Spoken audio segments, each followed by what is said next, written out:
All right, so we're diving into Harold and the Purple Crayon today. A classic. Yeah, definitely a beloved children's book. It is. But, with so many options out there, Right. is it really worth the time for parents and teachers? Absolutely. Or even just like people who love a good children's book? Definitely a good one. All right, so convince me. Okay, well, Harold and the Purple Crayon, it's this deceptively simple story about a young boy named Harold. And he uses just a purple crayon to draw himself into all these adventures. I see. But the real power of the book, I think, lies in its ability to spark imagination. And not just for kids. Right, for grown-ups, too. Yeah, for readers of all ages, really. Okay, I get that it sparks imagination. Uh-huh. But when I first saw the book, I have to admit, I was kind of underwhelmed by the art. Okay. It's all black and white with just those purple lines. That's true. It is. Right. Yeah, and that's part of what makes it so brilliant. So Crockett Johnson, The author. yeah, the author and illustrator, he chose this very minimalist style on purpose Okay. to give a sense of limitless possibility. Okay. So you could think of it like a blank canvas. Right. And because Harold's crayon is the only color, everything that he creates really pops against that stark white background. Yeah, I see that. It's like his imagination is literally illuminating the page. Okay, that's cool. Yeah. But wouldn't that get a little boring after a while? Wouldn't kids want more detail? That's the beauty of it. More excitement. The lack of detail actually forces the reader to engage their own imaginations. I see. So it becomes this collaborative storytelling experience. Johnson gives us the basic framework. The bare bones. Yeah. The skeleton. Exactly, and it's up to the reader to fill in all the blanks. I see. To imagine what that world looks like. Interesting. What it feels like. So it's not about just reading passively. No. It's about actively, participating in the story. Exactly. It's about encouraging readers to become co-creators of the story. That's interesting. Yeah. So, for example, there's a scene where Harold draws a giant piece of pie. Okay. Because he's hungry. He's a growing boy. Right. He needs his fuel. Exactly. And Johnson doesn't describe the pie in detail. Right. He just writes, so he drew a piece of pie and ate it. Okay. But because illustrations are so simple, we have to imagine what kind of pie it is. Right, like apple blueberry. Right, exactly. We decide what it tastes like. How satisfying it must be for Harold to eat it. That's really cool. Yeah. Okay, so I'm starting to see how that minimalist style can be effective. But is there more to this book than just a cute story about a boy and his crayon? Oh, absolutely. Okay. Beneath that simple surface, Yeah. there's a surprising depth of themes and symbolism. Okay, like what? Well, one of the most fascinating things about it is how it explores childhood anxieties and the desire for control. Really? Yeah. I wouldn't have thought of that. Yeah. How so? Well, think about it. Harold is all alone in this world that he's created. He has the power to draw anything he wants. That's pretty cool. Right. But he also has to face challenges and fears. He has to navigate his way through a forest, escape from a menacing dragon, and even find his way back home. So it's kind of a metaphor for growing up, for the challenges of childhood. Exactly. It's like a metaphor for the challenges and uncertainties of childhood itself. I see what you mean. Yeah. Yeah. So it's like Harold's purple crayon is a symbol of his own agency, his ability to shape his own world. Right, but also... But it comes with responsibility, too. He has to deal with the consequences of what he creates. Exactly, and that's what makes the book so relatable. Not just for kids, but for adults, too. Because we all feel a bit lost sometimes. Do. A little overwhelmed. Yeah. And we wish we had a magic crayon to get us out of trouble. Absolutely. That's a good point. Yeah. But you keep saying that this book is for everyone. Wouldn't some adults find it a little too simple?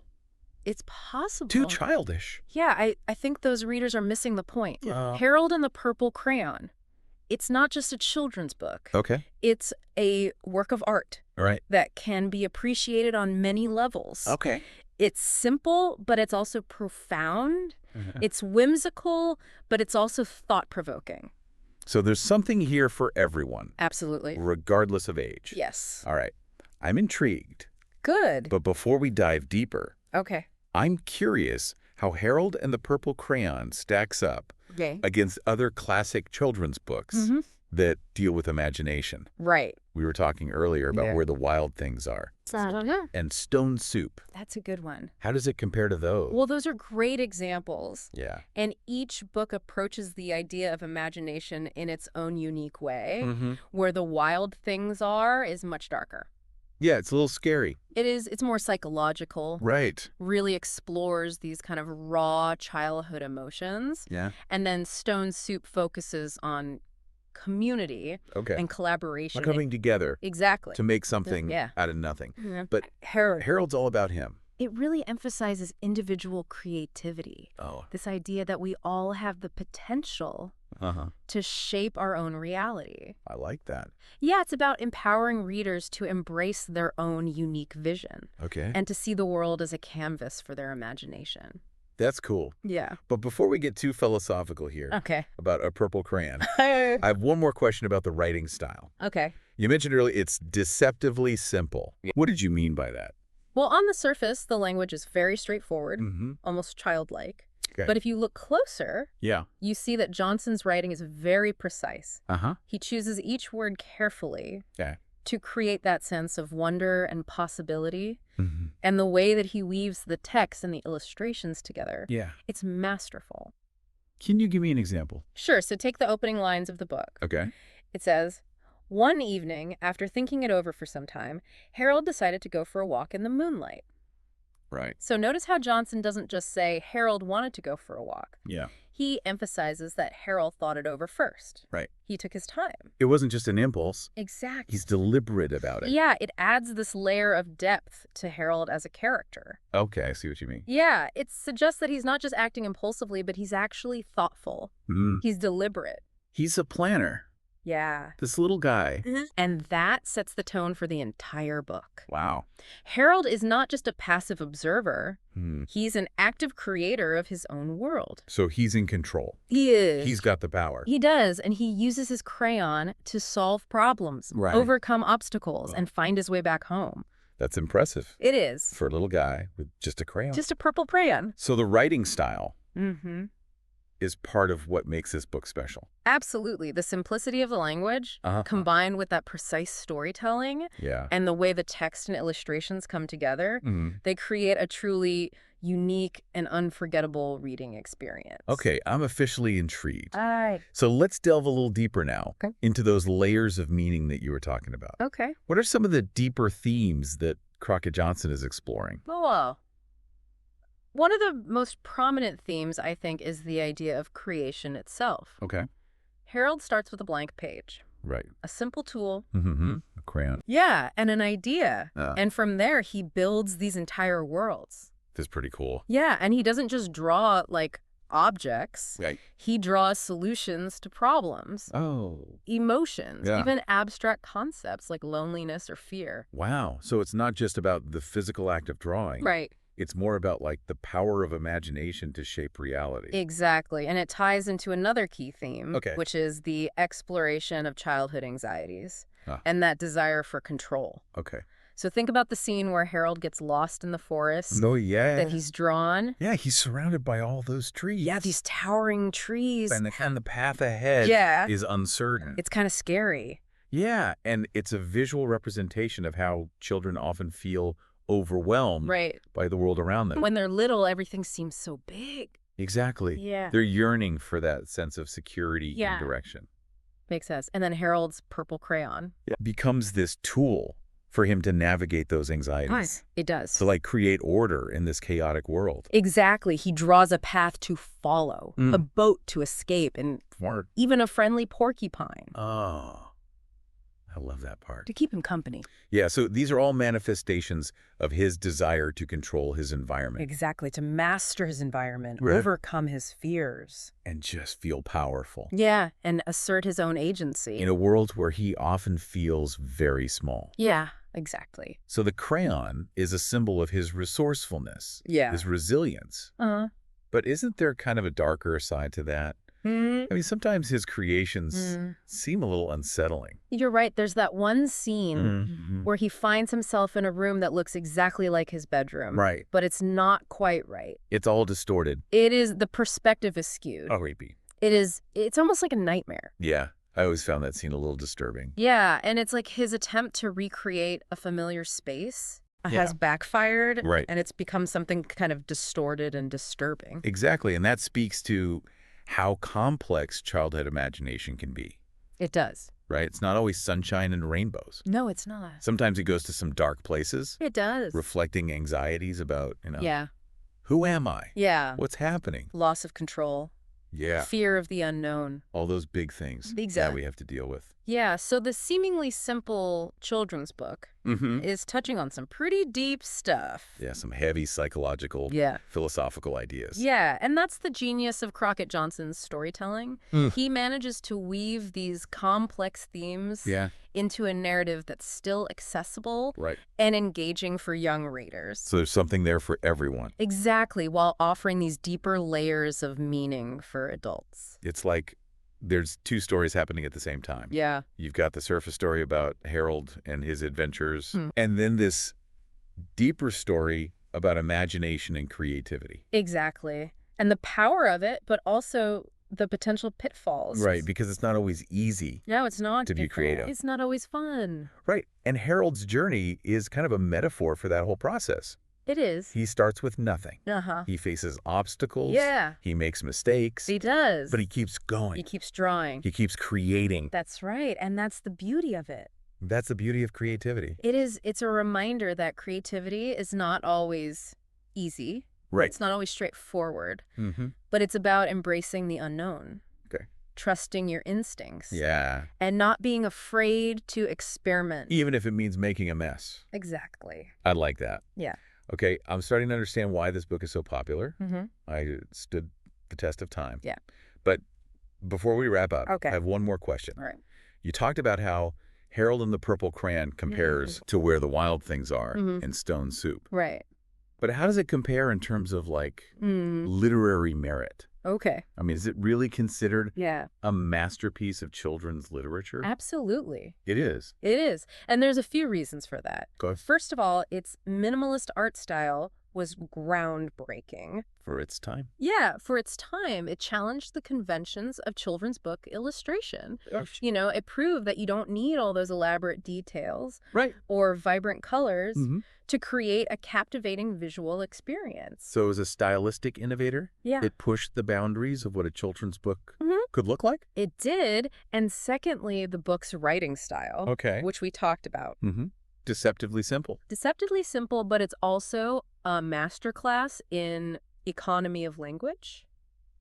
What does that mean? It means that Johnson conveys so much with so few words. He relies on suggestion and the interplay between the text and the illustrations to tell the story. And that minimalist approach leaves room for the reader's imagination to take over. It's a testament to the power of leaving things unsaid.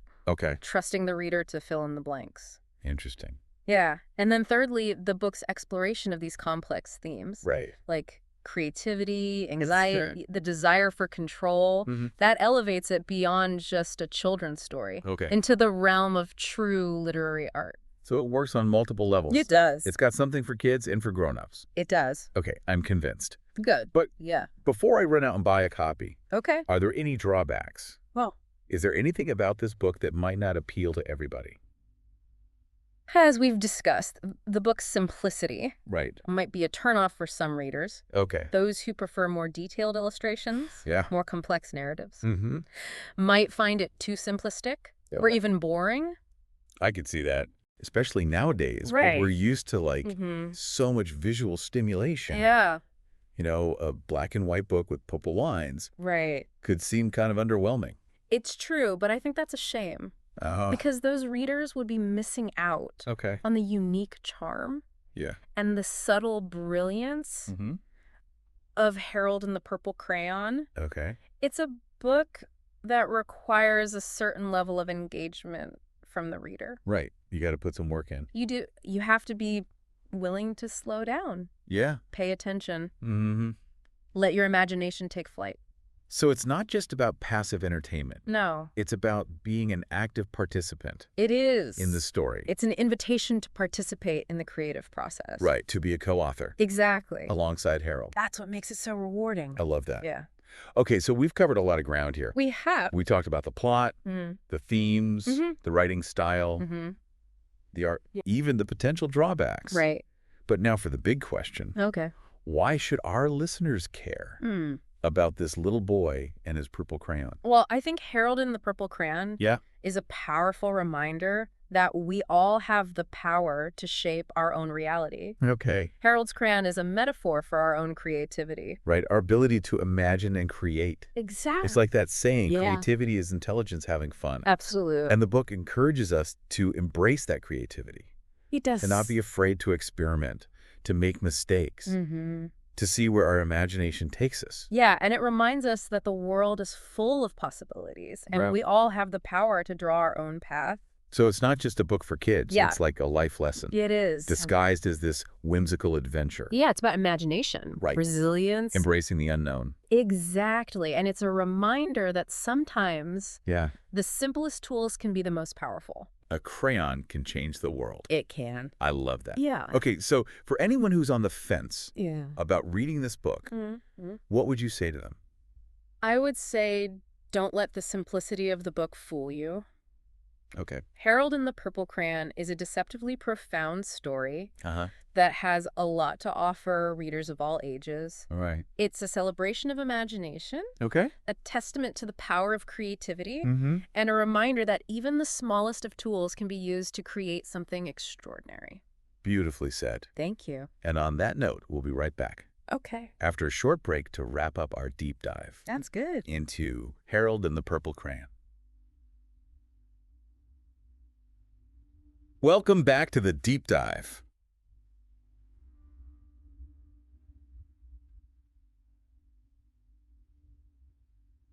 Welcome back to the deep dive. Okay. So we spent some time with Harold and the Purple Crayon, really dug into this deceptively simple story. Yeah. But I want to get your final verdict now.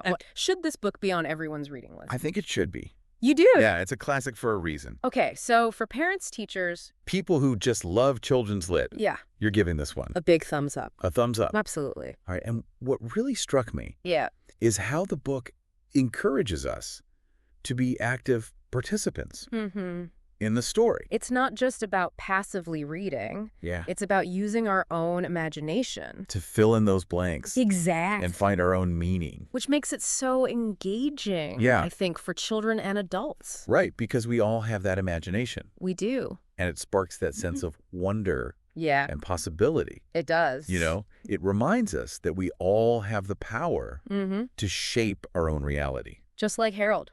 Just like Harold and his crayon. With his purple crayon. Yeah, and it's not just about, drawing pictures. It's about drawing solutions. To problems. To problems, emotions. Yeah, even those abstract concepts. Right. Loneliness, fear. So it's almost like the crayon becomes an extension of his inner world. It does. Yeah, and that highlights those deeper layers. It does. Of meaning that we talked about. It's not just a lighthearted adventure. Right. There's something else going on there. It's a subtle exploration of childhood anxiety. Yeah, that desire for control. Yeah. And the power of imagination to help us through that. Right, and it's so cleverly done. It is. It's never explicitly stated. Right. Crockett Johnson. He just lets it unfold. Yeah, he does. And we find our own way. That's what makes it such a rich reading experience. Okay, so for our listeners out there who are still on the fence about this book, what would you say to them? Don't underestimate the power of simplicity. Okay. Harold and the Purple Crayon may seem like just a simple children's story. Right. But it's really so much more than that. Right. I like that. It's a celebration of imagination, a testament to the power of creativity, and a reminder that even the simplest tools can be used to create something truly extraordinary. Very well said. And you know what? For anyone out there who's feeling a little creatively stuck, I think this book is the perfect antidote. I agree. It reminds us that we all have that purple crayon inside of us. We do. A spark of imagination to help us see the world in new ways. Yeah, to solve problems. To create beautiful things. Absolutely. Even when things are tough. Yes, even when things are tough. All right, so pick up Harold and the Purple Crayon. Yes. Rediscover the joy of letting that imagination run wild. And see where it takes you. That's a great point to end on. It is. Thank you for joining us. My pleasure. For this deep dive into Harold and the Purple Crayon. Of course. Until next time, Keep exploring, keep imagining, and keep creating.